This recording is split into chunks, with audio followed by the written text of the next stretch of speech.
Well, you know, most people find that funny, and I don't. Nobody laughed. Darn. Darn. Okay, so so now what we'll do in the second half, we'll cover serum creatinine and blood urea nitrogen. And I've used the same case here, so it's that 15-year-old boy. And we've already discussed it, and I'm kind of wondering whether we already know this, but so if creatinine is handled much like inulin, then, for example, if you half the GFR, it should back up, right? It should back up and the concentration should go up, okay? And if you think about it theoretically, mathematically, if you half the glomerular filtration rate, it should back up to about double so that you're eventually getting rid of the same amount. Why would I say getting rid of the same amount? Whatever you generate, you have to get rid of.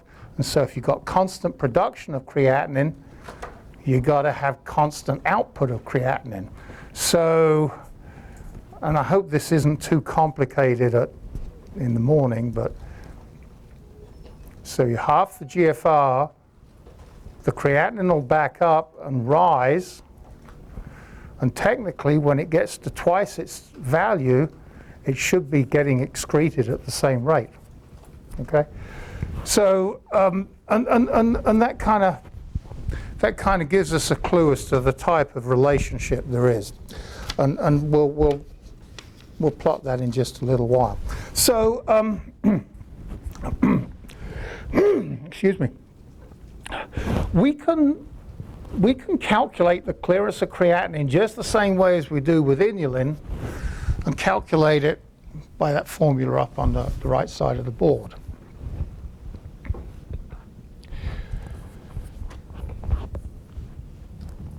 So the advantages are creatinine is produced at a constant rate, pretty much constant rate, and so the levels in the amount that's made by the plasma is pretty constant. And so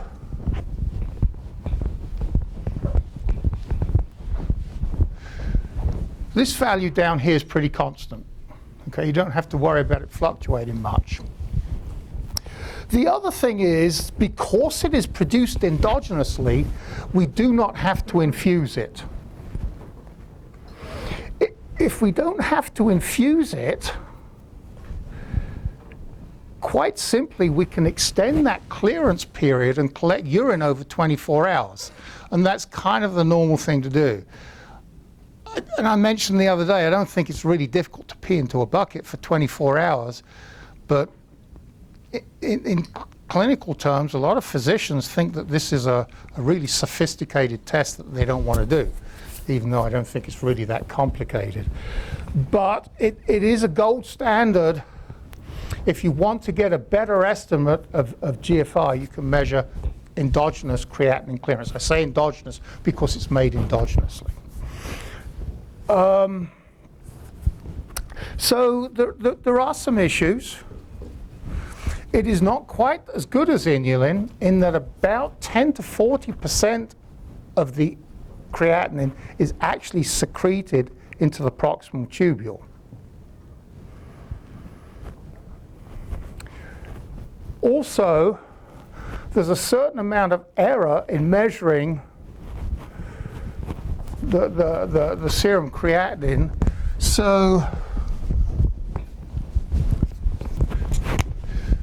So this value, because there's 10 to 40% secreted, that tends to be overestimated. In plasma, there are chromogens that interfere with creatinine measurement, and this can tend to go up a little bit too. And so, you know, if the numerator and denominator both go up the same amount, then everything's hunky-dory, right? It's mathematically, two wrongs make a right. However, whereas for you guys who are all young and healthy, I hope, and your GFR is probably over 100, this would work out fine. But usually you measure GFR in sick people, yes? And sick people will often have numbers of conditions and certainly a reduced GFR. You kind of expect, if you're going to do this measurement, you've probably got a reduced GFR.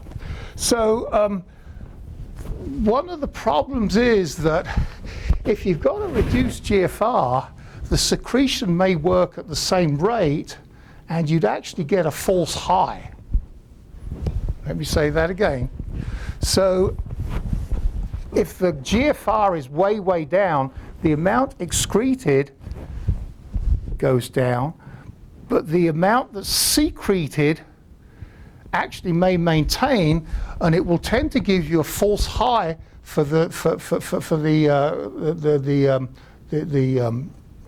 creatinine clearance. Okay, and so it may not be very accurate when you have a low GFR. Added to which, you know, a lot of sick people are taking drugs of some form or another, and some drugs interfere with the secretory process. One such drug is cimetidine. It grossly inhibits the secretion of creatinine, and so that will tend to give a false low. And I know that one clinic at one time said, hey, what if we measure creatinine clearance in the presence of cimetidine? It would give a much more accurate indicator of GFR. Well, that's a great idea, but you don't want to be giving patients more drugs than they really need. You know, so that idea never really caught on. So I've just stood here and told you that this is a worthless test, but it is the gold standard. Okay, worthless is obviously an exaggeration. There are issues with it, but we have a pretty good idea of how much it overestimates GFR. Okay, so anything else on that? That's good. So I think you're aware that endogenous creatinine clearance is not a common test, but measuring serum creatinine is. So, let me get a different color. I've plotted a graph there.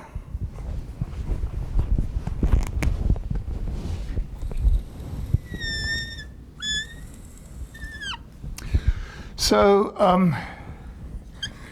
if we measure GFR along here, and this is normal at 125, I know some of you probably can't see this, okay? We can measure the serum creatinine. Let me get a different black.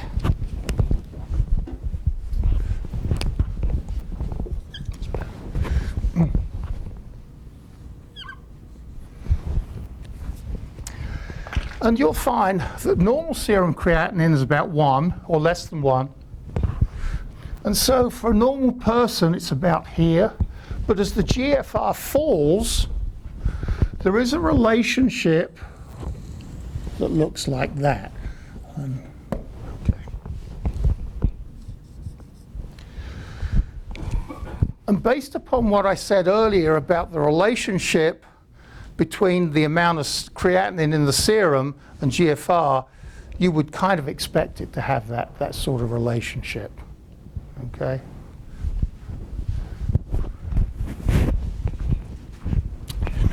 So indeed, and I'm going to leave that up for right now, indeed, most people nowadays, as they get older, actually pretty much any time you do blood work, you're going to measure serum creatinine nowadays. So there are formulae that now can estimate GFR, and it's often expressed as eGFR. So eGFR.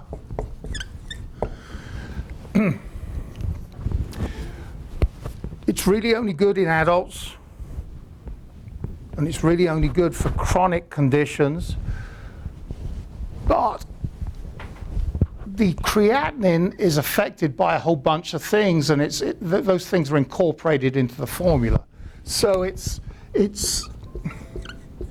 affected by gender, it's affected by race, basically black versus white.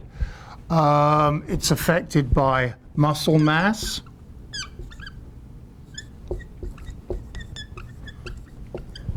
And it's affected by age.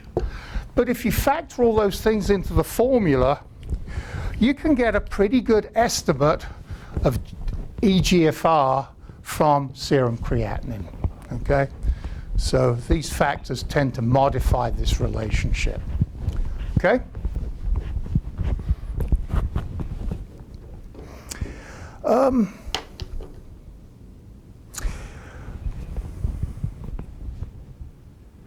So if I told you my creatinine is 1.1, what would you think about my GFR?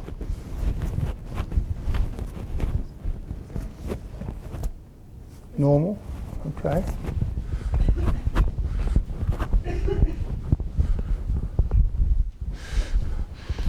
With a little bit of slop and a little bit of error, I'm going to tell you it could be anywhere between, well, between here and here. Because this doesn't change much at near normal GFR. So it's not Presact. There are a lot of factors here that we've tried to incorporate, but basically 1.1 is within the normal range, but it could actually be elevated. So eGFR is not very good at determining slight deviations from normal. Okay, so 1.1, usually 0.5 to 1.5, which is quite a big range, is considered normal, and that would basically be anywhere between here and here. Okay, so so there are limitations in measuring GFR when the GFR is not drastically low. But if the GFRs drop drastically, you can see that it's fairly good at discriminating. Okay, so if your creatinine is 2.5, you can be pretty sure, it doesn't sound like a lot different from 1.5, but 2.5 down here, your GFR is drastically reduced. Okay. How is this useful then? It's still kind of useful because if my GFR, if my creatinine is 1.1 today and it's 1.5 next week, I think you can draw some conclusions from that, yes? Okay. So it's not bad for time course, but just in terms of absolute estimation of glomerular filtration rate, it's not enough. So, you know, if you have a serum creatinine of about 1.1, 1.2, there might be a case made for doing an actual creatinine clearance, which will be more accurate than just the serum creatinine. Just to give you a heads up, there's still a lot of research going on in this area. There's another substance called cystatin C, and I don't think you'd, well, I might mention it, so.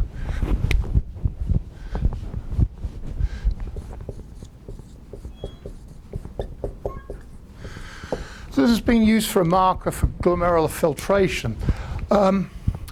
Its production's not quite as constant as creatinine, but it's not much affected by all these factors. So it can be useful. There are times where creatinine may give you ambivalent results, and cystatin C might give you a better handle on the estimated GFR. Like creatinine, it's freely filtered, and so its amount in plasmas depend upon the GFR. Okay.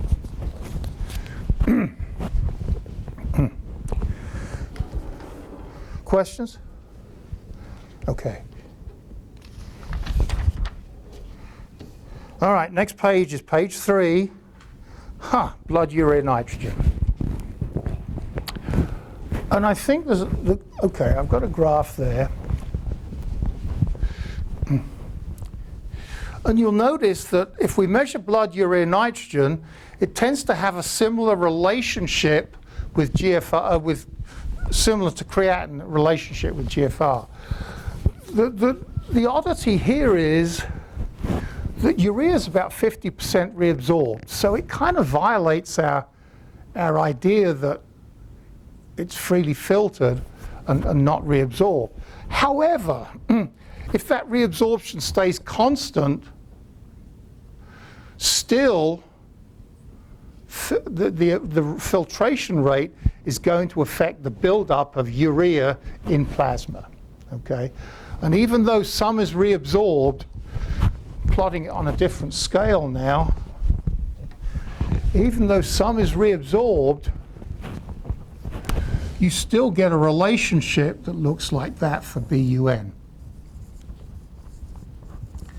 The scale's going to be a little different. It's pretty much 10 to 1, so that'll be 80. That'll be 10. Okay. So why am I telling you all this?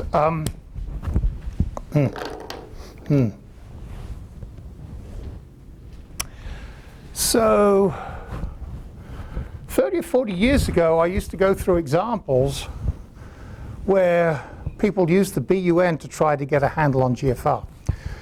And it was fraught with all sorts of issues. You know, a person would be diagnosed with kidney failure, and it turns out they drank a lot of milk, or they had a GI bleed, or something that elevated the production of urea. Liver disease, protein consumption, protein catabolism, all these things affect urea. And so, gosh, you're looking at me thinking, well, gosh, what a worthless thing to measure to try to get a handle on GFR. Well, the physician just had to be a bit more discriminating. In those days, creatinine measurement was not a routine measure. And so the BUN was a routine measure, and it was used because it had this kind of relationship. But as I said, it's fraught with all these issues where you have to be sure that production isn't being affected badly. And so you had to make good clinical judgments in order to draw conclusions from the BUN, the blood, urea, nitrogen. So it's worse than that. Remember I said 50% was reabsorbed?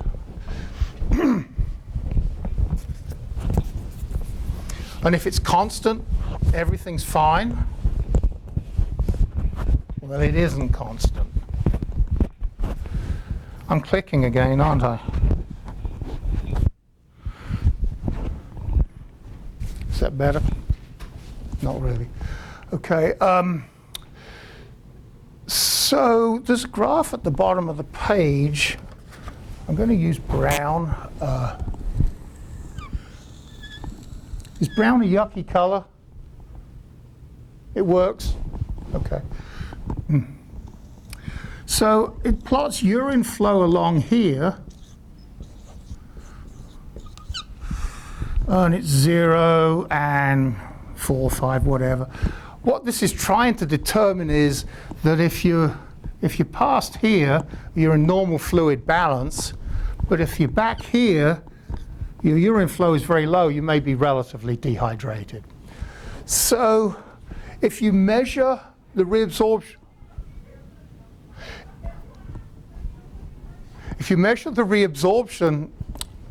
of urea, and I'll plot a slightly different scale. So let's say this is 100%. This is reabsorption. The graph will look the same. And this is, remember I said 50%? Well, it is true that the urea reabsorption is about 50% in normal hydration status. However, when you get dehydrated, you start to reabsorb a lot of things, including urea, and it tends to go up like this. So, not only can blood urea nitrogen go up because of some problem with production, but also if you're relatively dehydrated, it can go up, or it can be altered. It can go up like so. So,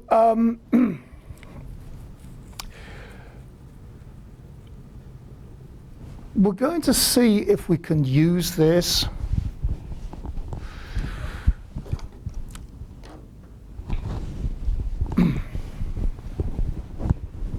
If we're in this range, these two things look like this. And the ratio is usually about 10 to 1.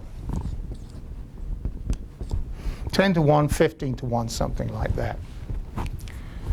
Okay. If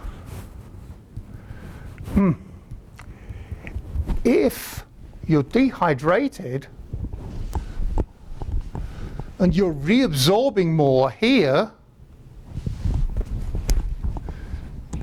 it will tend to go up. Okay, and so the ratio, creatinine won't, but the urea nitrogen will.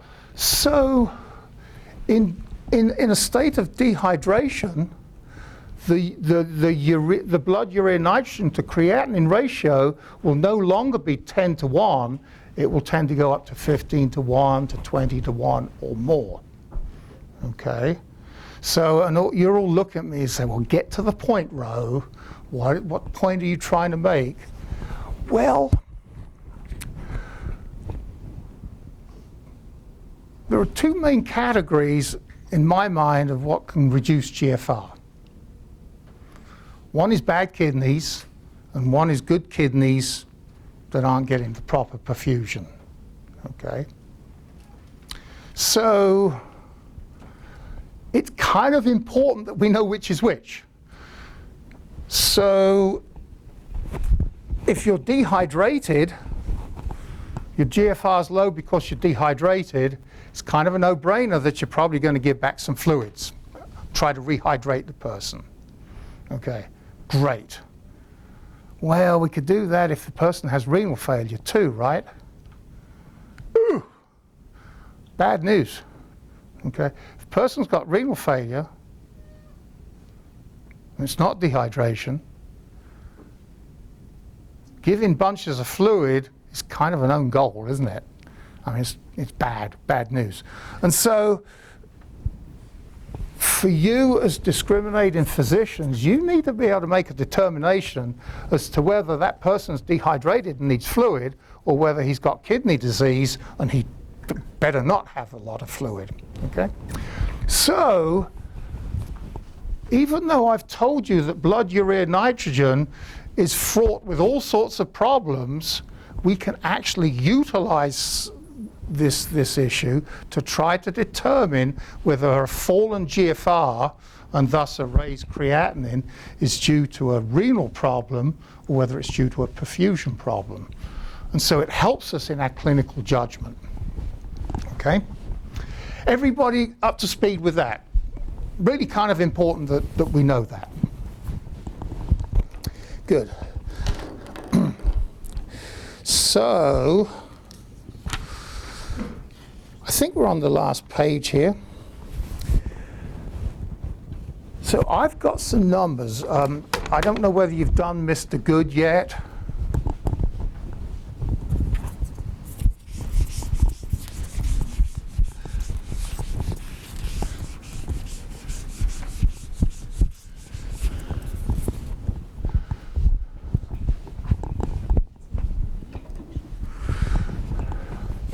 Mr. Good had a serum creatinine of 7.4.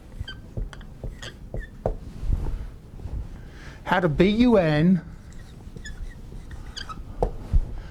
of 143. Anybody do that ratio? I've already calculated it, but I just want to see how sharp you guys are. Yeah, it's close to 20 to 1. It's actually 19 to 1.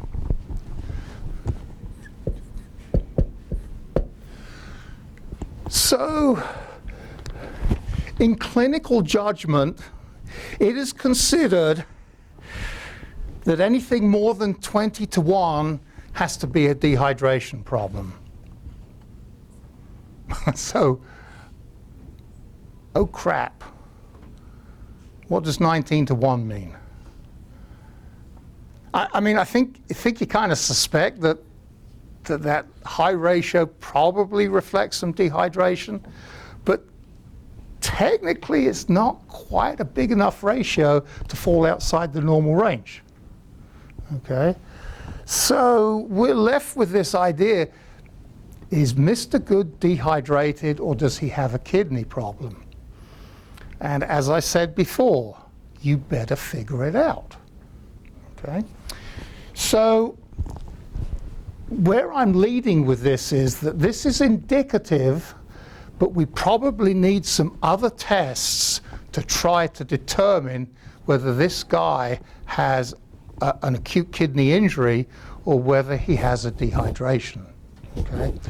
And I think you remember from the case that we're pretty sure he did start off dehydrated, but the question now is he still just dehydrated, or does he have a kidney disease? Okay? And it's important that you find out.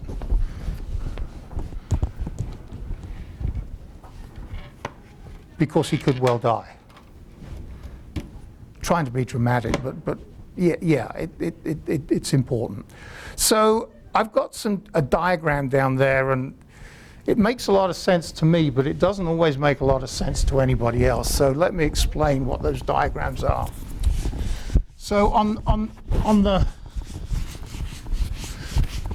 first one, I think, is urine osmolarity, right? So it's urine osmolarity.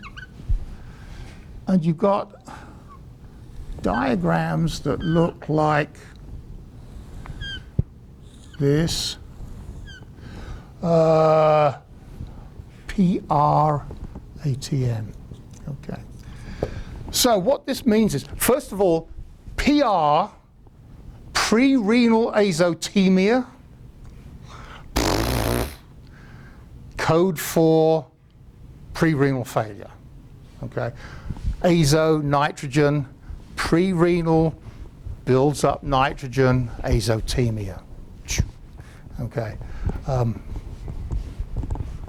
ATN, acute tubular necrosis.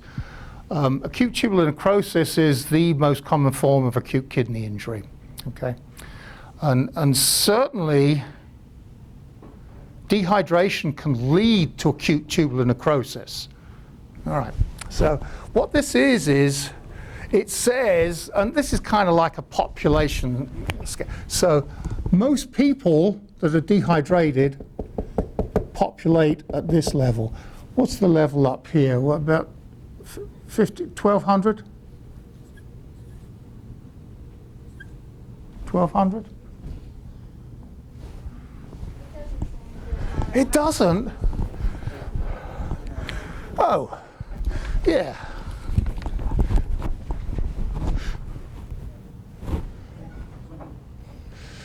Of course, I got them back to front, but that's okay. So this is about 500.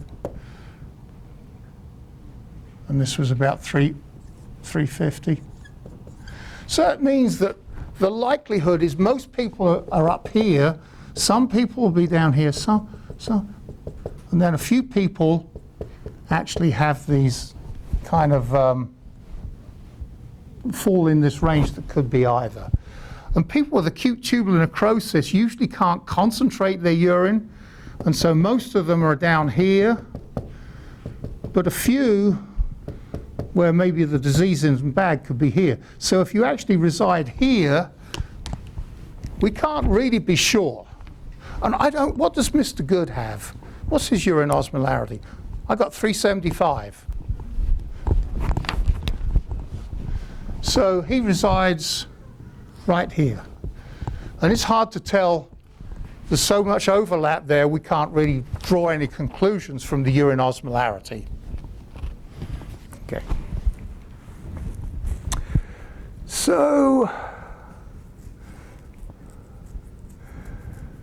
what we're looking for is a measure where there's no overlap. And if you look to the far right-hand side of that diagram, it describes the fractional excretion of sodium. And we're going to measure, we're going to calculate the fractional excretion of sodium later on. And I just want you to realize that it has utility and it is used in medicine. So if we measure the fractional excretion of sodium, we actually get values that don't overlap. So this is pre-renal azotemia, and this is ATN. This is actually a percentage. Okay, so this is a percentage, 1. So,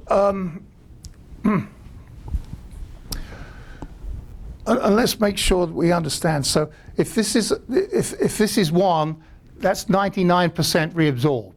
The fractional excretion is 1, and therefore 99% is reabsorbed. If the fractional excretion is lower than 1, then more and more and more is reabsorbed. Okay. So in pre-renal azotemia, you have wonderful kidneys. They are doing their darndest to reabsorb sodium, and they are reabsorbing so much that the excretion is very, very low. If you have acute tubular necrosis, tend to be over 1, okay, because the kidneys aren't doing a great job, okay. And so the fractional excretion of sodium, which we'll talk a little bit more about this afternoon, the fractional excretion of sodium is a clinical utility that gives us a handle on whether a person has an acute kidney problem or whether the person is just simply dehydrated. And I don't know, did we do fractional excretion for Mr. Good? I don't know what it was.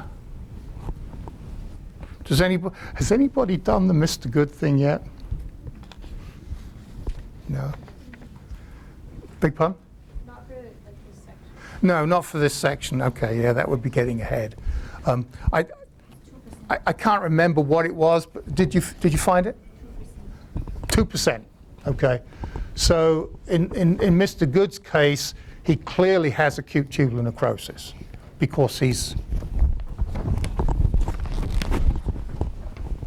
up here. Yes? Okay. All right. So,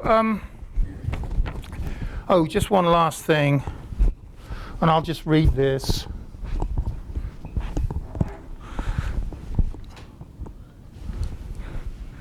I've described a mechanism to distinguish pre-renal azotemia from ATN, and I've glibly substituted acute renal failure, or intrinsic renal failure for ATN. You can actually have a low fractional excretion in some situations like acute glomerulonephritis and sometimes early and post-renal failure. But then again, most acute kidney injury is acute tubular necrosis. So I just wanted to add that caveat just so that you know that it's not 100%. So look, what I suggest is this afternoon what we're going to do is we're going to go through some very simple calculations. Mostly they're calculations that you need to be able to do for step exams. The step exams want you to be able to quantitate reabsorption, quantitate secretion. And I think for the most part you could probably do them from the book. But we'll go through them anyway, just to be sure that you feel comfortable with them. And then I think the last page this afternoon we'll actually talk about the utility of fractional excretion of sodium.